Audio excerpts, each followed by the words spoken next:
The NBA player carousel is at it again. It seems like ever since this moment.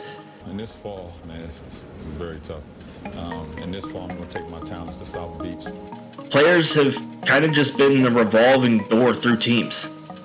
I will never fault someone for trying to better their situation. I never blamed LeBron for leaving Cleveland.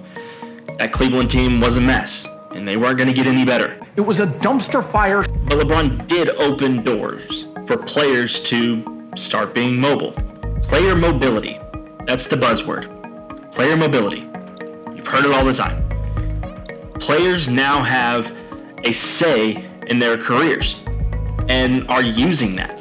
This is more for the star players. Role players have always kind of been in and out of teams and in and out of locker rooms. So this is for the star players.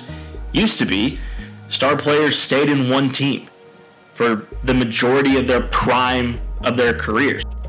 Jordan, Magic, Bird, Kobe, Dirk, Duncan, Stockton, Reggie, Isaiah, Dr. J. These players are synonymous with their franchise. They played in one place, they stayed there their entire careers, and the city, the town, the NBA, they love them. But when LeBron left Miami, although LeBron's a little different, he's always played out his contracts and only left during free agency and never actually forced his way out of a team demanding a trade. He changed the way star players viewed their careers. LeBron knew he wasn't going to be able to win a championship in Cleveland with that group of players. And honestly, management wasn't doing much for him. And thus began the carousel. There are currently 11 active NBA players that were on the NBA's top 75 list. Of those 11, 7 of those have played on 3 or more teams. I think this also comes with kind of a cultural change. Years ago, it used to be about the company, the organization. That was the big thing. Now the workers kind of have power, even in small businesses. That workers kind of feel like they have the power. They're not willing to put up with anything.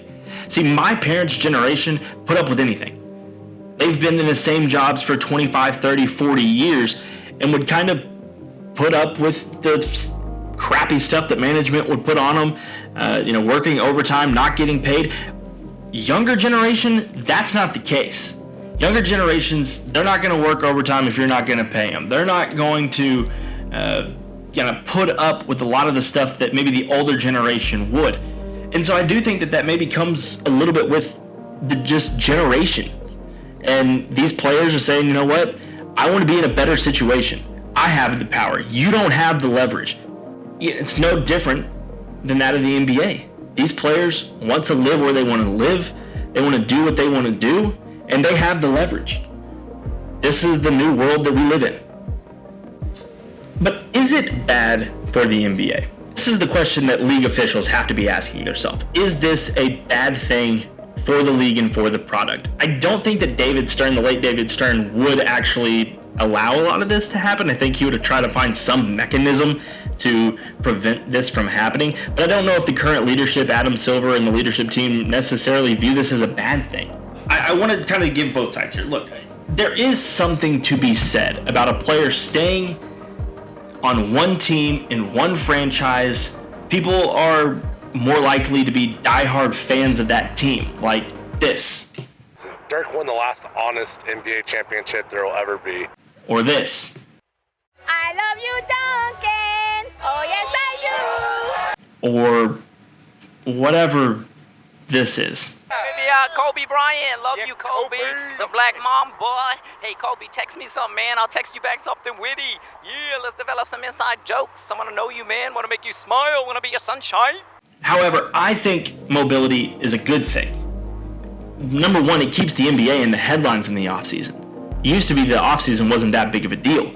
Now with free agency, demanding trades, the NBA draft, summer league, the NBA is taking up a large part of the summer calendar, where it used to be baseball would take over. I think that this is good for the NBA in terms of headlines. I mean, people are talking about it. We're talking about the trade for what's going to happen with Kevin Durant, Kyrie Irving.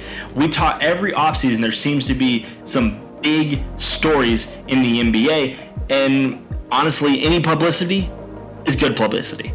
It also, I think, gives teams a sense of at any point in time they can be viable for a championship. You know, in certain leagues, in the NFL, you know, there were for a long time, the Bengals didn't really feel like they had a shot at the Super Bowl. But in the NBA, I guarantee you 2 years ago, the Brooklyn Nets fans weren't probably thinking, you know what, we could win an NBA championship. And then Kevin Durant, Kyrie, Harden, they came over. And then immediately, you feel like you have a chance. Although, that didn't work out great. That was ugly. So obviously there's good things and bad things to player mobility. I am for it. I think that it's great. Player mobility is something that I am in favor of. It keeps them in the headlines. It keeps the NBA interesting and engaging.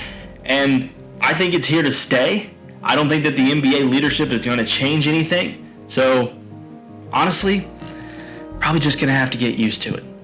All these teams, all these players not being loyal. It's not about loyalty. It's about playing where you want to play, being loyal to yourself. Why do you have to be loyal to a team that drafted you? You got a say in where you wanted to work and what company you wanted to work for, organization that you wanted to work for. Why can't these NBA players?